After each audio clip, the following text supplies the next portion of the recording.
بسم الله الرحمن الرحیم راځو ریکارډ سلایډ شو باندې کار کوو. په دې کې اولنی اپشن چې د ریکارډ فرام کرنٹ سلایډ موجوده سلایډ نه شروع کړئ. مثال په دریم کې ولایل دریم نه شروع کړئ که نه فرام بګیننګ له اول سر نه ورته هم چې له اول سر نه ریکارډینګ شروع کړئ. خو څه وایي هلته تاسې وګورئ په دې ویډیو کې ښکاري ریکارډ نیریشنز انک لیزر پوینټر ګیسچرز اینډ سلایډ اینډ انیمیشن ټایمینګز فار پلی بیک. یعنې بیا لیدلو لپاره ته غږ رنګ هم کور کړه، لیزر پوینټر هم استعمال کړه او سلایډ او انیمیشن هم چې کوم وخت ورکړه هغه ټول ریکارډ کړه. ریکارډ فرام بګیننګ باندې زه کلیک کوم، ریکارډینګ شروع کېږي. ریکارډینګ دغه دی شروع شو. دلته ګورئ کیمره هم راځي پکې. کیمره هم که چېرته آف کولی له دې ځای آف کېږي یا بېرته یې آن کولی شي. یا کیمره آن ده په دې ځای کې دې نه ښکاري نو دغه بټن باندې به کلیک کړئ. نه بغیر مایک آف کړه نو غږ به بیا نه ریکارډ کوي.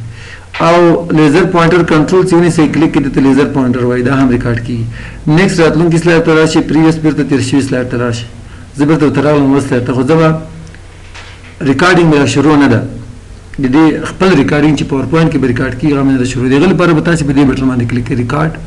څنګه چې ریکارډینګ تاسې شروع کړه 3 2 1 درته لیکي ریکارډینګ اوس شروع شو. افغانستان دې کې که لیزر پوینټر اوس ته استعمالوي دا هم ریکارډ کېږي. او که قلم راواخلې له دې ځایه رنګ هم له دې ځای ورته انتخاب کړي. مثال دا افغانستان دا هم سره ریکارډ کېږي. قلم په ځای کې غواړي چې لږ غټ لیکل لیکي هایلایټر پسې راواخله. هایلایټر اکثره زیړ رنګ کې استعمالیږي. رنګ ته ورته بدلولی هم شي. شیدې جوړول لیکل د امضا د کول هم کولی شي. نو ریکارډینګ دلته شروع ده. کوم وخت کې د چې وویل چې یاره زه راتلونکي سلایډ ته ځم په دې باندې کلیک کړه دغه خبرې په یغه سلایډ باندې ریکارډ شولې او دغه چې دي دلته ریکارډ کېږي. مثال دا کابل ده، د کویک براون فاکس جمپس اور د لیزي ډاک. بس د دغه ریکارډینګ دغه رقم په هر یو سلایډ باندې کولی شي. په دې ځای کې تاسې لیدلی هم شئ د دې موجوده سلایډ وخت د څومره ریکارډ کېږي هغه د ټول پرزنټیشن ده. زه ورته وایم چې ریکارډینګ بس که نو سټاپ باندې زه کلیک کوم. څنګه دی چې سټاپ که ریکارډینګ ودرېده بند شو. بېرته یې که ته لیدل غواړې پلی بیک باندې به کلیک کړې.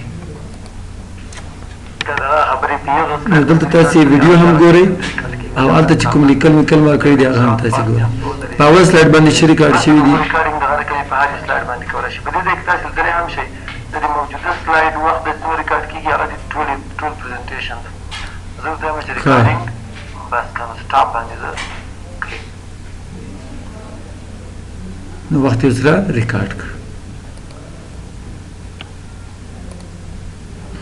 راځو چې کوو چې F5 بټن کې دغه کار کوي که نه چې کله موږ F5 بټن وایي پرزنټیشن شروع کړو. په دې کې هم تاسې ګورئ لیدلی شئ. دې کې اوس مکمل لیدلی شئ. هلته یو سلایډ ته ښکاري. او که قلم راواخلې له دې ځایه رنګ هم له دې ځای ورته انتخاب کړي. مثال دا افغانستان دا هم سره ریکارډ کېږي. نو تاسې په دې ډول ټول لیدلی شئ.